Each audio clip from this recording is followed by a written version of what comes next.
आदरणीय प्रधानमंत्री जी, आपसे अनुरोध है कि अपने बहुमूल्य शब्दों से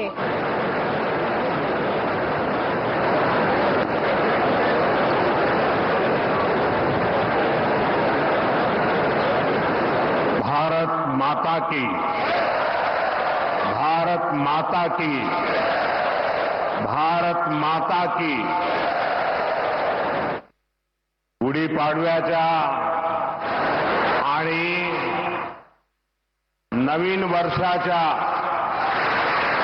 आपल्या सर्वांना अतिशय मनपूर्वक शुभेच्छा।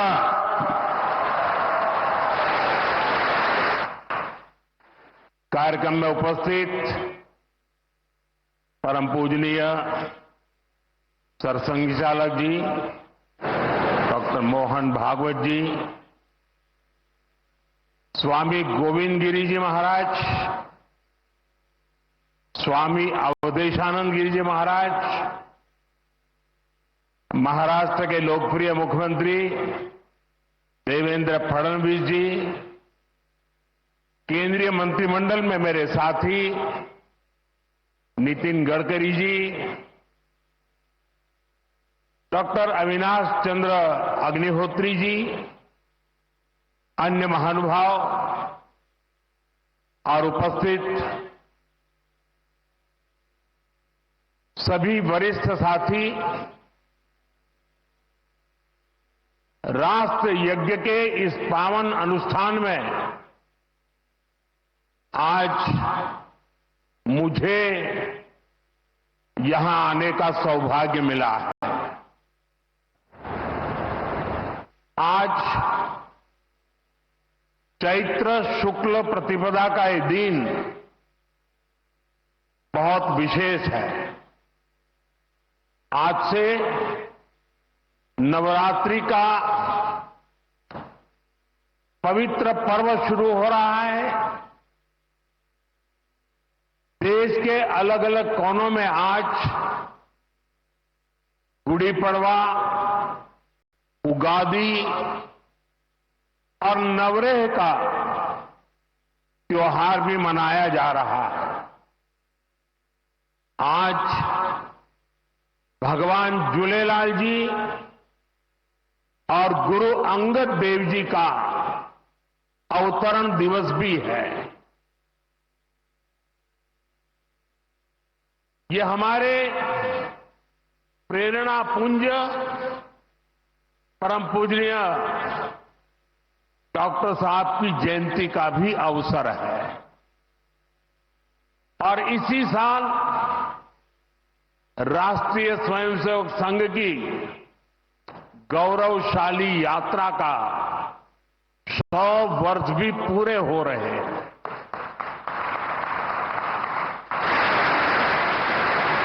आज इस अवसर पर मुझे स्मृति मंदिर जाकर पूज्य डॉक्टर साहब और पूज्य गुरुजी को श्रद्धांजलि अर्पित करने का सौभाग्य मिला।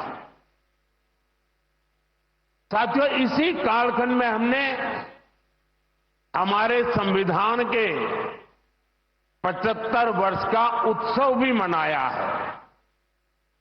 अगले ही महीने संविधान निर्माता बाबा साहब आंबेडकर जी की जयंती भी है। आज मैंने दीक्षा भूमि पर बाबा साहब को नमन किया है, उनका आशीर्वाद लिया है।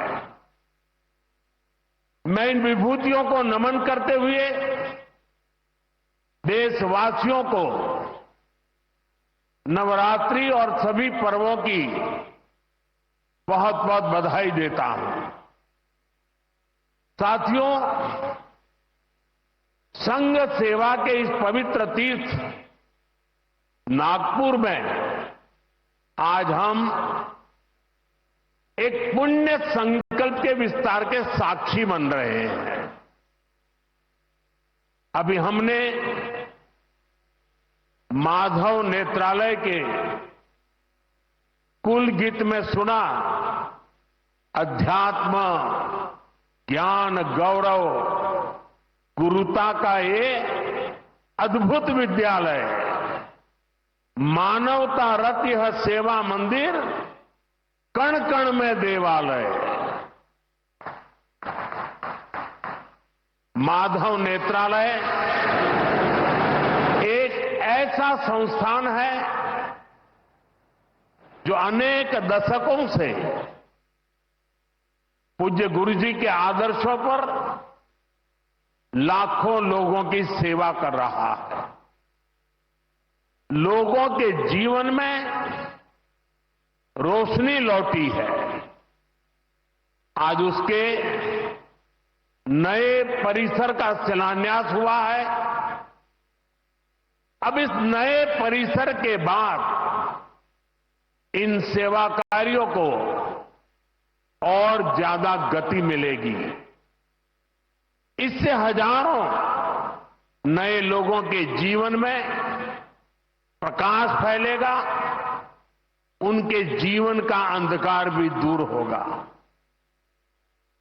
मैं इस सेवा कार्य के लिए माधव नेत्रालय से जुड़े सभी लोगों को उनकी कार्य की, उनके सेवा भाव की सराहना करता हूं और मेरी तरफ से अनेक अनेक शुभकामनाएं देता हूं।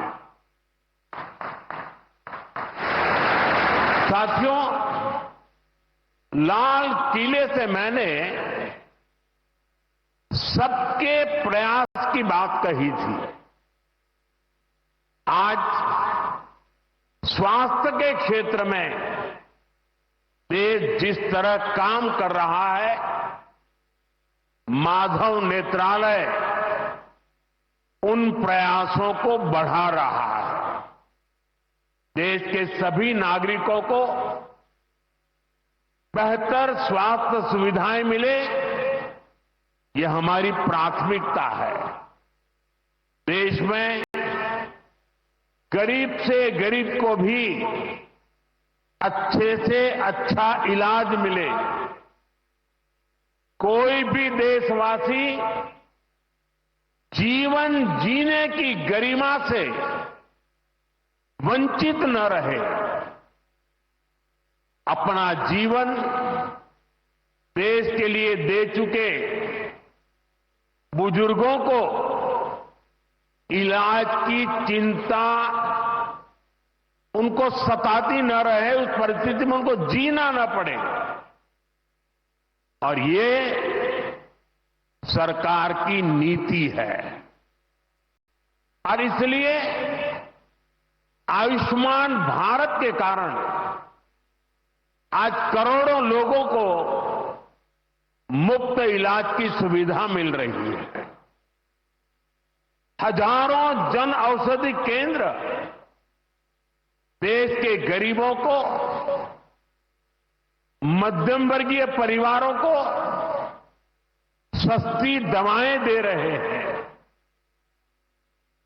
इन दिनों देश में करीब 1,000 डायलिसिस सेंटर जो मुफ्त में डायलिसिस की सेवा का एक यज्ञ चला रहे हैं।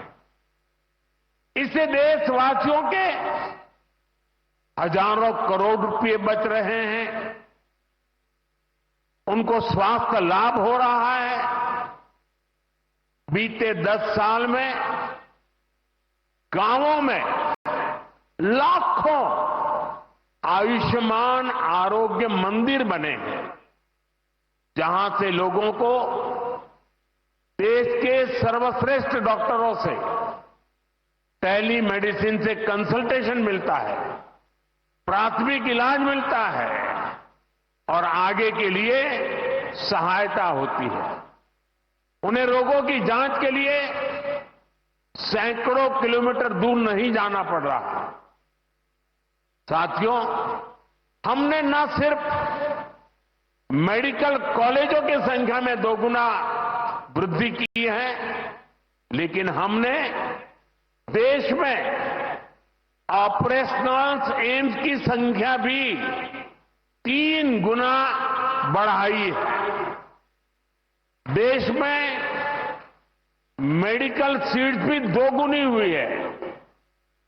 प्रयास यही है कि आने वाले समय में लोगों की सेवा के लिए ज्यादा से ज्यादा डॉक्टर्स और अच्छे डॉक्टर्स उपलब्ध हो।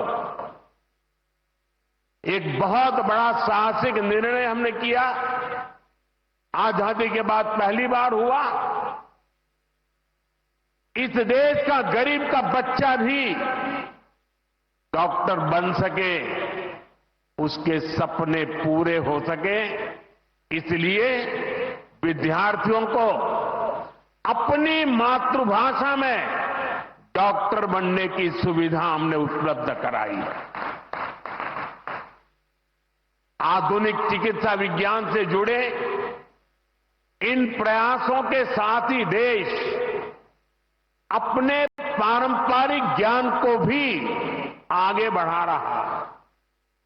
हमारे योग और आयुर्वेद, इन्हें भी आज पूरे विश्व में नई पहचान मिली है। भारत का सम्मान बढ़ रहा है। साथियों, किसी भी राष्ट्र का अस्तित्व पीढ़ी दर पीढ़ी उसकी संस्कृति के विस्तार, उस राष्ट्र की चेतना के विस्तार पर निर्भर करता है। हम अपने देश का इतिहास देखें तो सैकड़ों वर्षों की गुलामी, इतने आक्रमण, भारत की सामाजिक संरचना को मिटाने की इतनी क्रूर कोशिशें, लेकिन भारत की चेतना कभी समाप्त नहीं हुई। उसकी लौ जलती रही। ये कैसे हुआ? क्योंकि कठिन से कठिन दौर में भी भारत में इस चेतना को जागरूक रखने वाले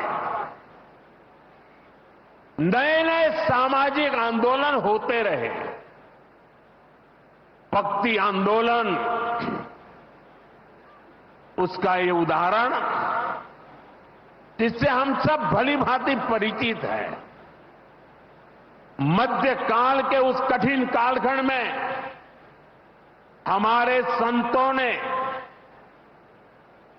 भक्ति के विचारों से हमारी राष्ट्रीय चेतना को नई ऊर्जा दी।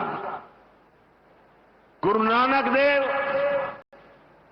कबीरदास, तुलसीदास, सूरदास, हमारे यहां महाराष्ट्र में संत तुकाराम, संत एकनाथ, संत नामदेव, संत ज्ञानेश्वर, ऐसे कितने ही संतों ने हमारी इस राष्ट्रीय चेतना में अपने मौलिक विचारों से प्राण फूंके। इन आंदोलनों ने भेदभाव के फंदों को तोड़कर समाज को एकता के सूत्र में जोड़ा। इसी तरह स्वामी विवेकानंद जैसे महान संत भी हुए। उन्होंने निराशा में डूब रहे समाज को झकझोरा, उसे उसके स्वरूप की याद दिलाई, उसमें आत्मविश्वास का संचार किया और हमारी राष्ट्रीय चेतना को बुझने नहीं दिया। गुलामी के आखिरी दशकों में डॉक्टर साहब और गुरुजी जैसे महान व्यक्तित्वों ने इसे नई ऊर्जा देने का काम किया। आज हम देखते हैं राष्ट्रीय चेतना के संरक्षण और संवर्धन के लिए जो विचार भी 100 साल पहले बोला गया, वो महान वटवृक्ष के रूप में आज दुनिया के सामने है। सिद्धांत और आदर्श इस वटवृक्ष को ऊंचाई देते हैं। लाखों करोड़ों स्वयंसेवक इसकी टहनी, ये कोई साधारण वटवृक्ष नहीं, राष्ट्रीय स्वयंसेवक संघ भारत की अमर संस्कृति का आधुनिक अक्षय वट है।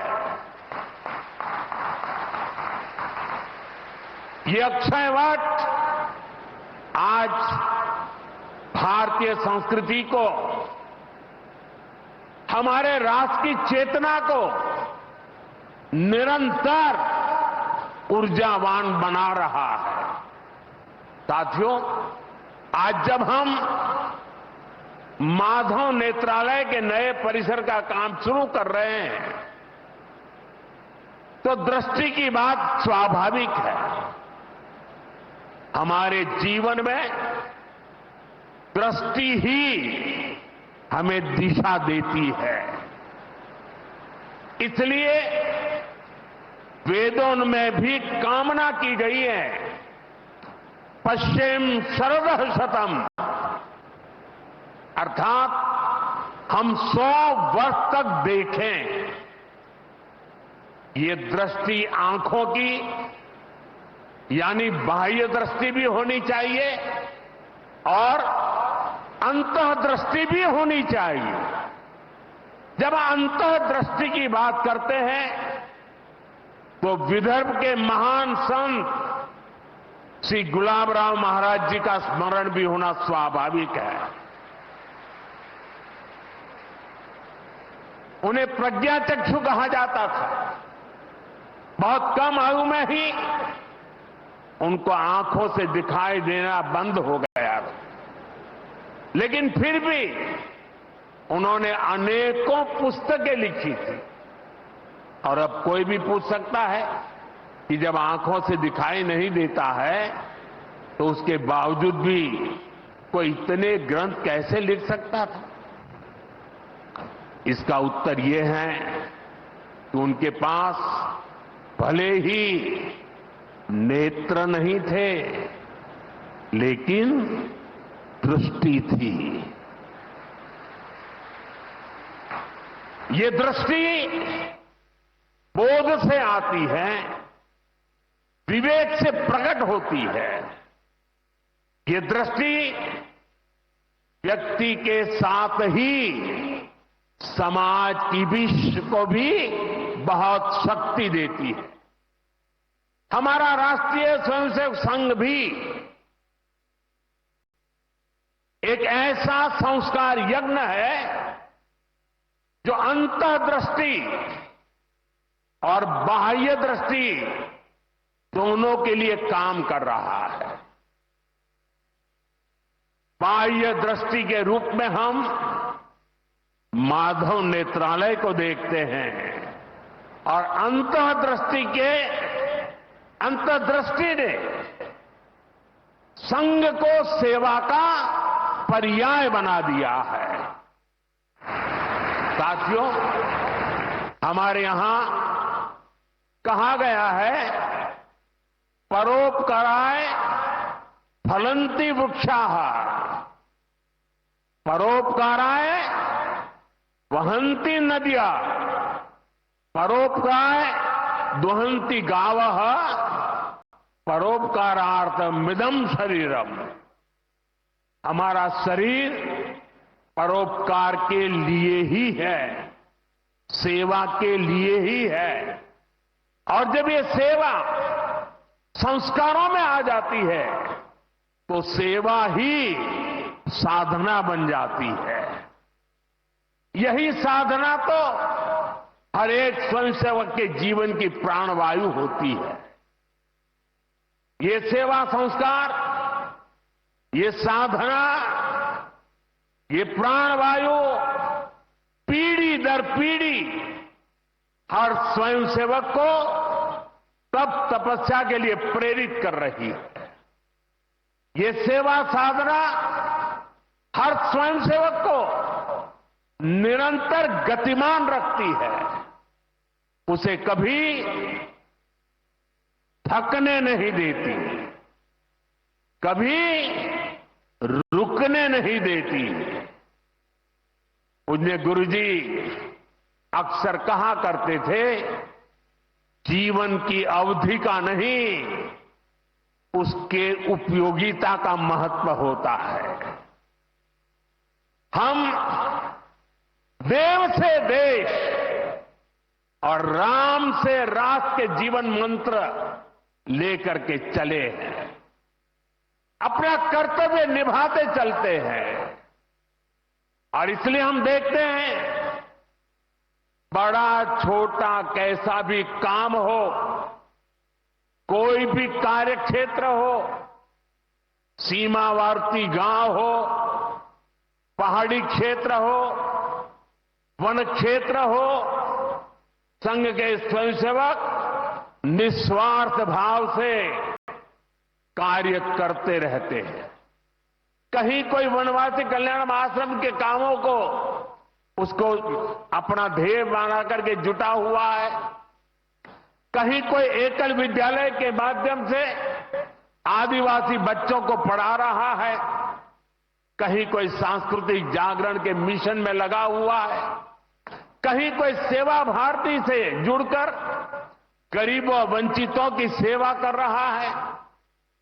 अभी हमने प्रयाग में महाकुंभ में देखा, वहां नेत्र कुंभ में कैसे स्वयंसेवकों ने लाखों लोगों की मदद की। यानी जहां सेवा कार्य वहां स्वयंसेवक। कहीं कोई आपदा आ जाए, बाढ़ की तबाही हो या भूकंप की विभीषिका हो, स्वयंसेवक एक अनुशासित सिपाही की तरह तुरंत मौके पर पहुंचते हैं।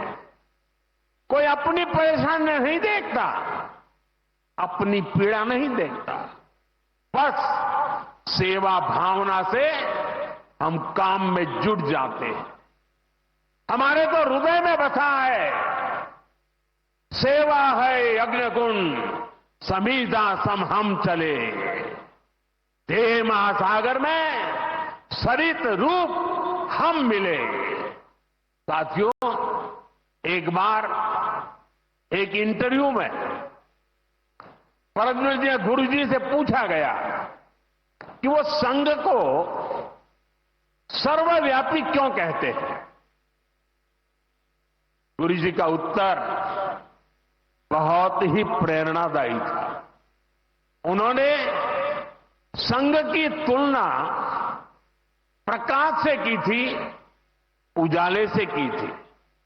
उन्होंने कहा कि प्रकाश सर्वव्यापी होता है, वो खुद ही अकेले सारे कार्य भले न करे, लेकिन अंधेरे को दूर करके वो दूसरों को कार्य करने का रास्ता दिखा देता है।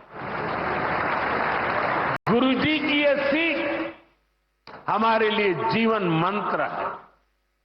हमें प्रकाश बनकर अंधेरा दूर करना है, बाधाएं मिटानी है, रास्ता बनाना है।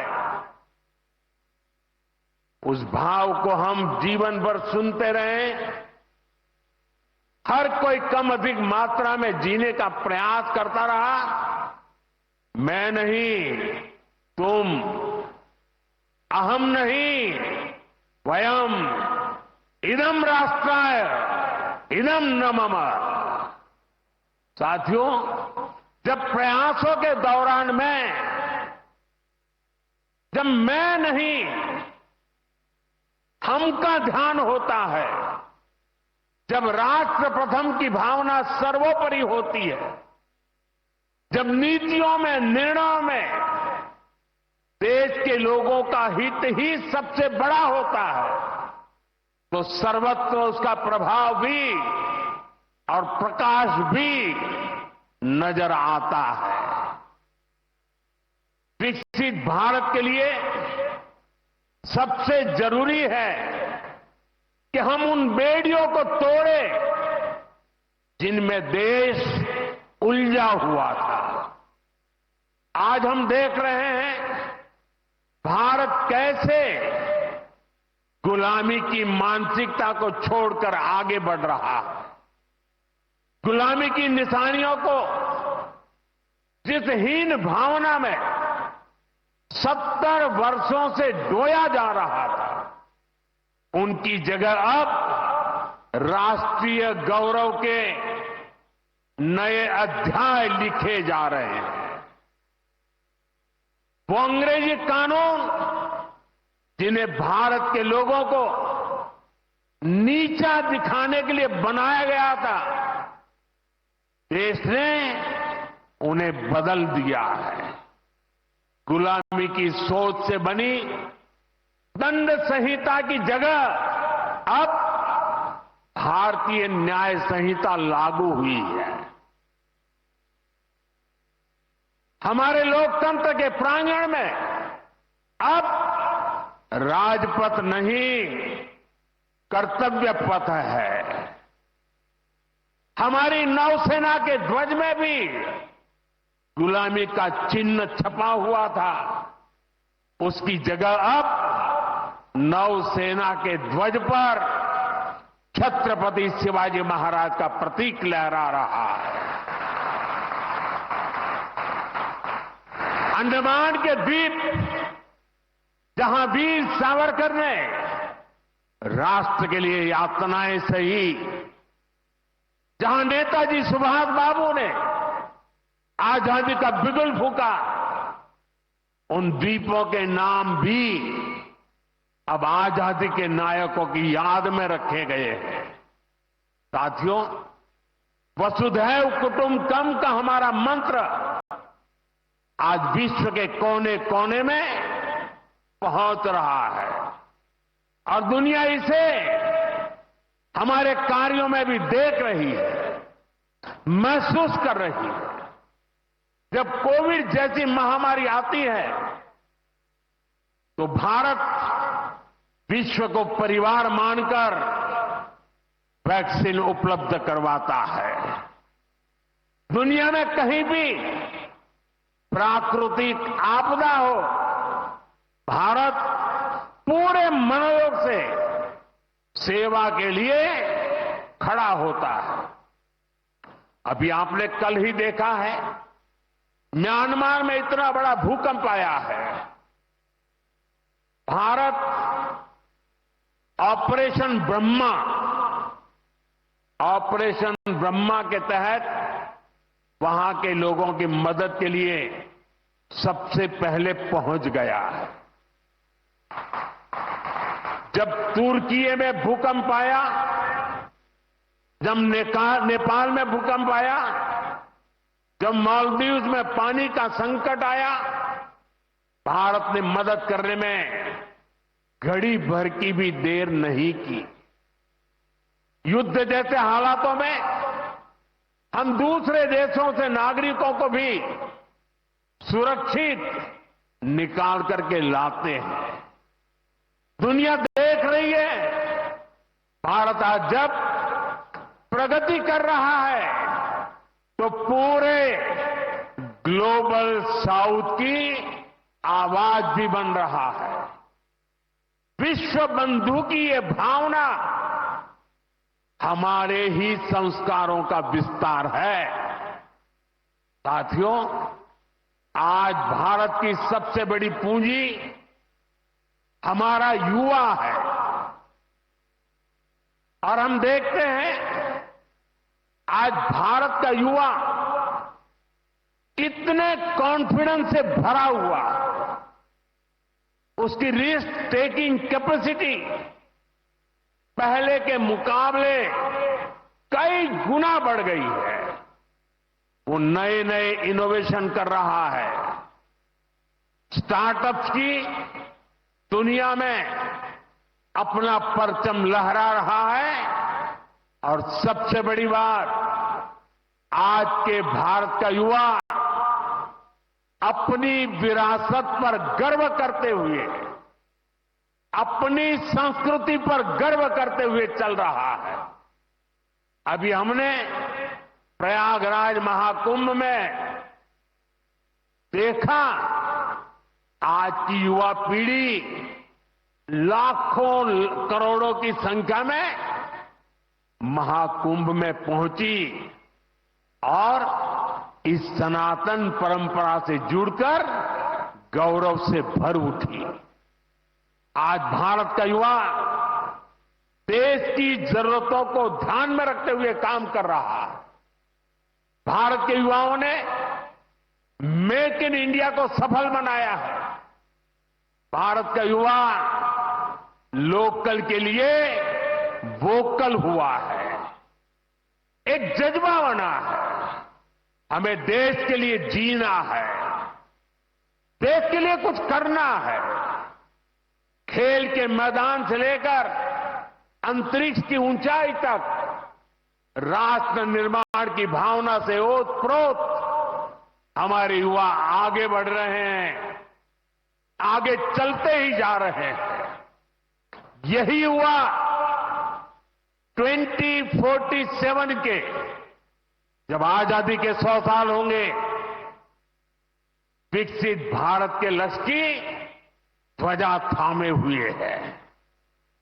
और मुझे विश्वास है, संगठन, समर्पण और सेवा की ये त्रिवेणी विकसित भारत की यात्रा को निरंतर ऊर्जा देती रहेगी, दिशा देती रहेगी।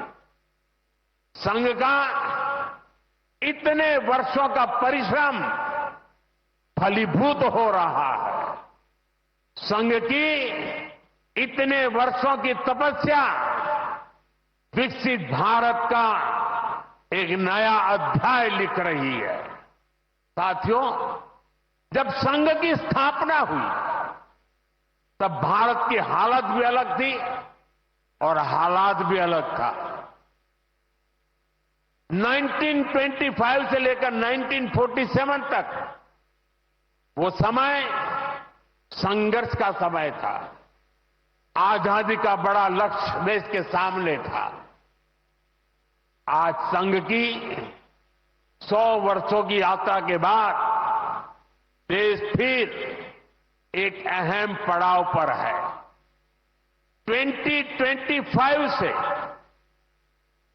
2047 तक ये महत्वपूर्ण कालखंड, इस कालखंड में एक बार फिर बड़े लक्ष्य हमारे सामने। कभी पूज्य गुरुजी ने एक पत्र में लिखा था, मैं अपने भव्य राष्ट्र प्रसाद की नींव में एक छोटा सा पत्थर बनकर रहना चाहता हूं। हमें सेवा के अपने संकल्प को हमेशा प्रज्वलित रखना है। हमें अपने परिश्रम को बनाए रखना है। हमें विकसित भारत के स्वप्न को साकार करना है। और जैसा मैंने अयोध्या में प्रभु श्री राम के मंदिर के नवनिर्माण पर कहा था, हमें अगले 1000 वर्षों के सशक्त भारत की नींव भी रखनी है। मुझे विश्वास है, पूज्य डॉक्टर साहब, पूज्य गुरुजी जैसी विभूतियों का मार्गदर्शन हमें निरंतर सामर्थ्य देगा।